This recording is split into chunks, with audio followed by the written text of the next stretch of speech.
Donc, effectivement, il y a une question orale du groupe. Projet citoyen, si M. Monnier, j'imagine, veut poser la question. Je donnerai ma réponse et ensuite on pourra se dire au revoir pour l'été.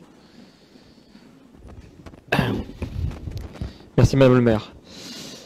Notre groupe a été sollicité par des habitants au sujet de la circulation dans le futur quartier de l'île de la Marne, situé entre les quartiers de la Rive-Charmante et de la Varenne, à proximité du pont de Neuilly.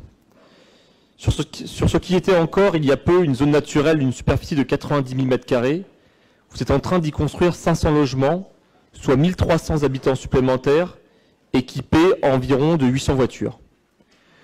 Vous connaissez notre opposition historique à vos projets immobiliers, je n'y reviendrai pas. Dans ce nouveau quartier, plusieurs voies de circulation ont été créées. La route principale qui traverse la ZAC d'ouest en est a été dénommée par vos soins, la mal nommée, la promenade de la Pie Bavarde. Je ne ferai pas de commentaires.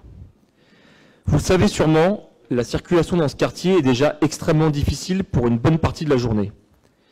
La route de Neuilly et la rue René-Navier sont synonymes de cauchemar pour de nombreux automobilistes. En raison des embouteillages, certains habitants mettent près de 30 minutes pour parcourir 200 mètres et pour pouvoir simplement sortir de chez eux.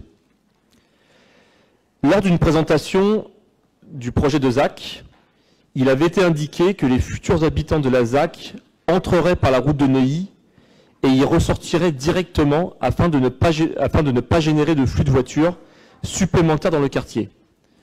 Nous constatons pourtant, depuis quelques jours, que la rue de la Pie Bavarde vient d'être raccordée directement au quai de la Rive-Charmante, c'est-à-dire directement sur les bords de Marne, où circulent cyclistes, rollers, trottinettes, piétons avec ou sans animaux.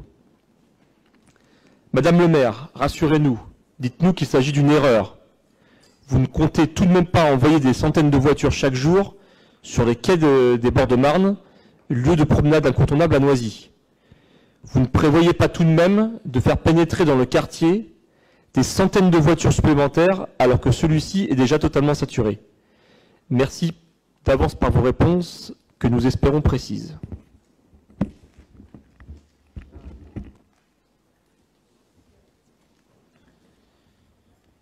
Alors, je suis vraiment ravi de l'intérêt que suscite l'écoquartier. Vous avez raison, car c'est un quartier dont les innovations vont en faire un modèle. En février 2021, il a d'ailleurs reçu le label Écoquartier étape 2, décerné par le ministère de la Transition écologique pour la phase travaux du projet. Il y a encore quelques jours, les dits travaux ont été le sujet de nombreuses vidéos sur les bords de la Marne, avec diverses mensonges et contre-vérités. Je vais donc vous apporter quelques précisions, puisque les informations diffusées par les uns et par les autres sont partielles ou inexactes. Contrairement à ce que vous laissez entendre, le débouché de la promenade de la Pie Bavarde, qui soi-disant en passant est plus aimable que le maire le moqueur, vers les bords de Marne, sera réservé aux piétons, cyclistes et véhicules de service uniquement. Au-delà des nouveaux arrivants, ce nouvel accès dédié aux mobilités douces bénéficiera à l'ensemble des riverains aux alentours. Une concertation sera programmée avec les riverains pour définir le plan de circulation au sein de l'écoquartier afin qu'il soit le plus fluide possible. L'une des hypothèses en cours d'étude est de mettre cette voie à double sens et de créer un véritable carrefour route de Neuilly pour faciliter l'accès et la sortie du nouveau quartier. Je vais également vous rappeler que le parc aux oiseaux, situé au cœur de l'écoquartier, a ouvert il y a quelques jours. L'ensemble des Noiséennes et des Noiséens disposent désormais d'un espace vert supplémentaire de près de 6 hectares. Merci de m'avoir écouté, merci de votre patience.